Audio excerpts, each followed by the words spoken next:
Bonjour à toutes et à tous. Donc, je suis dans un cadre champêtre pour le premier épisode de la série sur le bornage et comment retrouver les bornes, comment retrouver les limites de son terrain.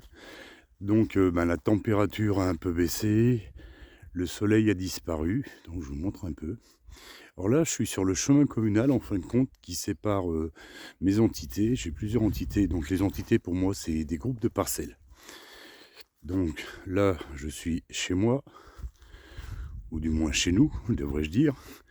Cette partie-là, c'est à mes petits voisins. Et en haut, là-haut, je suis encore chez nous. Donc je vais essayer de vous expliquer comment je vais faire pour retrouver les bornes et déjà vous expliquer la situation.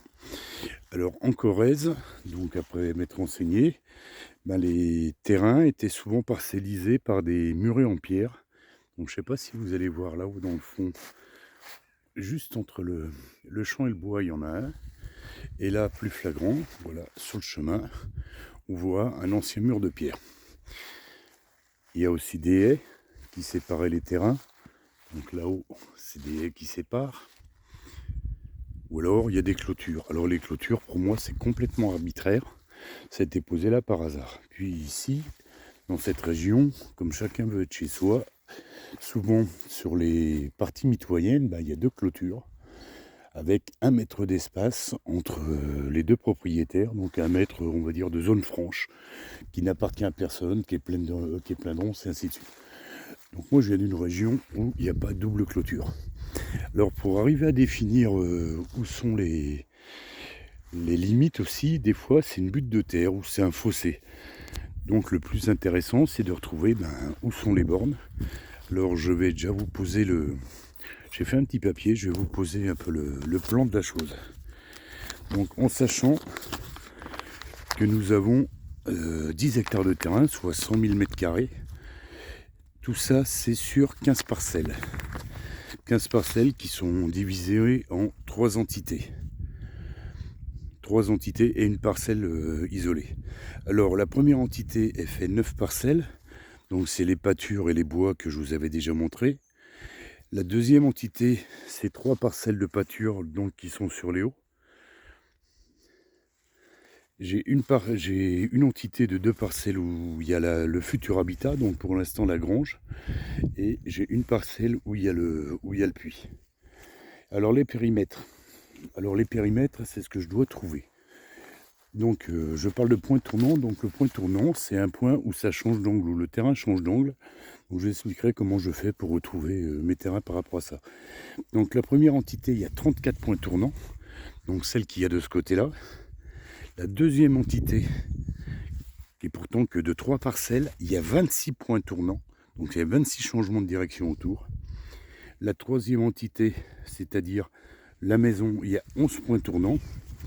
Et le puits, qui est une parcelle que de 180 mètres carrés, je répète bien 180 mètres carrés, il y a 8 points tournants, c'est-à-dire il y a 8 changements d'angle autour du puits.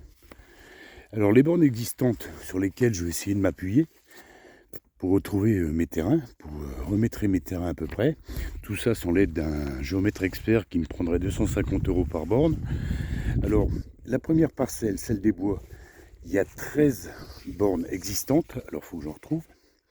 J'en ai trouvé 1, 2, 3, 4 pour l'instant. 5 exactement. La deuxième parcelle, celle des prairies, il y a 7 bornes, plus des bornes au milieu des champs parce qu'il y a des sous-parcelles. La parcelle de la grange, où il y a donc 11 points tournants, j'ai retrouvé 2 bornes. Et pour le puits, où il y a 8 points tournants, j'en ai retrouvé aucune. Donc je ne vous explique pas le travail que je vais faire. Alors comment je vais me servir? Pour trouver les bornes GPS, détecteur de métaux en espérant que c'est des bornes modernes, décamètre et puis boussole. Alors je me suis renseigné aussi sur le type de bornes qu'il pouvait y avoir ici. Donc il y a les bornes conventionnelles que tout le monde connaît, rouge ou orange, avec l'anneau métallique, les bornes récentes inarrachables. Après, il y a des bandes, c'est juste des sortes de pyramides de cônes, de pyramides ou de cônes en granit qui ont été posées, donc avec les années recouverts de feuilles. Alors, il y a d'autres bandes, c'est carrément des bornes en ardoise. Alors, ici, l'ardoise, il y en a, mais il y en a sur les toits des maisons, donc il n'y en a pas dans les terrains. Du granit, Il y en a dans les terrains, donc on pourrait confondre un morceau de granit avec une borne. D'où le fait d'avoir un GPS. Bon, il y a un GPS sur le téléphone qui est moindrement performant, et puis j'ai carrément un GPS Garmin. Je vous expliquerai comment je fais avec mon GPS Garmin vraiment pour retrouver. Je me sers aussi de différents sites pour retrouver mes bornes. Donc cadastre.gouv.fr, je mettrai dans le descriptif les adresses. Géoportail et Géoportail Urbanisme, qui me sert lui aussi au zonage, qui me sert aussi à me donner mes limites et qui me sert aussi au zonage de mes parcelles, savoir si c'est de l'agricole, du naturel, du constructible. Donc vous voyez, c'est pas évident. Alors il y a d'autres régions. La région d'où je venais avant, c'était des blocs de granit qui étaient posés donc assez haut, et en dessous, qu'on dessoquait le bloc de granit, il y avait 3 cailloux de schiste, pas de schiste, de quartz, ça ressemblait à du quartz blanc qui était mis en dessous, donc on savait qu'on était vraiment sur une borne. Puis bon, il y a une maladie aussi dans les campagnes, alors je sais pas si dans vos régions ça arrive, c'est que les bornes, elles aiment bien se déplacer. C'est-à-dire, des fois, il y a un coup de soc de charrue qui arrive, la borne, elle se décale d'1 mètre, et puis voilà, c'est fait. Ou alors carrément des gens indélicats qui déplacent sur 1 mètre ou 2 la borne chez le voisin. Alors, en sachant qu'un géomètre, il ne vous donnera pas les limites de votre terrain.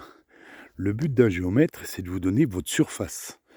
Donc, il mettra les bornes en fonction de votre surface. Donc, des fois, ça se déplace. C'est comme ce chemin, par endroit, je suis chez moi dessus, et puis par endroit, je suis sur la commune, parce que voilà, ça s'est déplacé au fil du temps. Donc ce genre de litige se règle facilement, hein. Les deux parties se rencontrent, remplissent un papier, définissent que c'est à tel endroit, et puis tout se passe bien.